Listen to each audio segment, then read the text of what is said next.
Assalamualaikum warahmatullahi wabarakatuh. Akhir-akhir ini, tindak kriminal yang melibatkan remaja dan anak di bawah umur terus meningkat dengan keterlibatan mereka dalam kejahatan serius seperti pembunuhan, penganiayaan, pencurian, hingga pemerkosaan. Data Dirjen Permasyarakatan Kemenkumham menunjukkan bahwa pada Agustus 2023 tercatat 2.000 anak berkonflik dengan hukum, di mana 1.467 anak berstatus tahanan dan 526 sebagai narapidana. Contoh kasus terkini adalah pemerkosaan dan pembunuhan siswa SMP di Palembang oleh 4 remaja di bawah 18 tahun. Peningkatan tindak kriminal remaja ini menunjukkan kegagalan sistem pendidikan sekuler dalam membentuk generasi yang beriman dan bertakwa. Sekularisme sendiri yang memisahkan agama dari kehidupan publik termasuk pendidikan telah mengabaikan peran agama dalam mengendalikan moralitas remaja. Tanpa penanaman keimanan dan ketakwaan yang kuat, remaja menjadi rentan terhadap pengaruh negatif lingkungan yang mengakibatkan peningkatan perilaku kriminal di kalangan mereka. Setiap manusia dilahirkan dalam keadaan fitrah, seperti yang disampaikan oleh Rasulullah SAW. Setiap anak dilahirkan dalam keadaan fitrah, kedua orang tuanya lah yang menjadikan dirinya Yahudi, Nasrani, ataupun Majusi. Fitrah ini adalah kecenderungan kepada tauhid dan agama Islam. Namun, lingkungan sekuler yang mendominasi rumah, sekolah, dan masyarakat seringkali mematikan fitrah tersebut. Allah Subhanahu wa taala berfirman, "Fa'akim wajhaka lid-dini hanifah, fitratallah allati fataran nas 'alaiha. La tabdila li khalqillah. Dzalikad dinul qayyim walakinna aksaran nas la ya'lamun." Hadapkanlah wajahmu dengan lurus pada agama Allah, tetapkanlah atas fitrah Allah yang telah menciptakan manusia menurut fitrah itu. Tidak ada perubahan pada fitrah Allah, itulah agama yang lurus. Namun, kebanyakan manusia tidak mengetahui. Ayat tersebut mengingatkan bahwa fitrah manusia adalah Islam, tetapi lingkungan yang tidak Islami menjauhkan mereka dari ajaran agama. Sistem pendidikan sekuler yang diadopsi di negeri ini telah gagal menjaga fitrah anak-anak.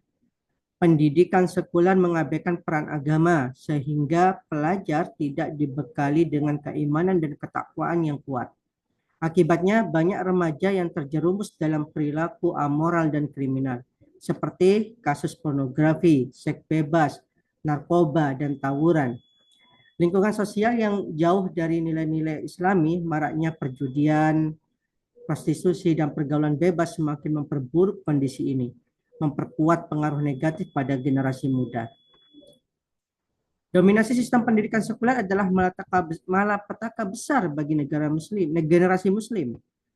Pendidikan yang hanya fokus pada orientasi duniawi tanpa mempertimbangkan tujuan ukhrawi melahirkan generasi yang sekularistik dan rentan terhadap kejahatan. Tanpa perubahan yang mendasar, generasi yang kehilangan fitrah dan nilai-nilai agama akan terus bermunculan, memperparah masalah kriminalitas di kalangan remaja. Sistem pendidikan Islam didasarkan pada prinsip-prinsip ajaran Islam dengan tujuan membentuk kepribadian Islami melalui pola pikir dan pola sikap yang sesuai dengan syariat. Rasulullah SAW memulai sistem ini dengan mengajarkan hukum-hukum Islam kepada semua lapisan masyarakat tanpa membedakan usia atau jenis kelamin. Selain ilmu agama, Islam juga mendorong umatnya untuk mempelajari ilmu pengetahuan umum seperti sains dan teknologi untuk kemaslahatan umat. Hasilnya adalah generasi emas yang cerdas dan solih dari sisi intelektualitas maupun spiritualitas. Dalam pandangan Islam, pendidikan tidak hanya sebagai sarana transfer ilmu, tetapi juga pembentukan kepribadian Islami. Pola pikir Islami berkaitan dengan pemahaman terhadap hukum-hukum Islam. Sementara pola sikap Islami menyangkut perilaku yang sesuai dengan hukum Islam di berbagai aspek kehidupan. Oleh karena itu, pendidikan Islam harus melibatkan keluarga, pemerintah, dan masyarakat secara sinergis dalam membentuk generasi berkepribadian Islami. Pemerintah juga memiliki tanggung jawab untuk menerapkan sistem pendidikan Islam serta menegakkan hukum sesuai dengan ketetapan Allah Subhanahu wa taala. Sejarah telah mencatat bahwa sistem pendidikan Islam yang diterapkan di masa kepemimpinan Rasulullah SAW dan Khulafaur Rasyidin hingga ke era kekhilafan berhasil melahirkan generasi emas yang unggul dalam agama dan ilmu dunia. Sistem ini mengintegrasikan ilmu agama dan ilmu dunia untuk menghasilkan generasi yang tidak hanya cerdas secara intelektual, tetapi juga beriman dan bertakwa. Hanya dengan kembali pada sistem Islam, termasuk sistem pendidikan Islam, akan lahir generasi yang beriman, cerdas, dan berprestasi.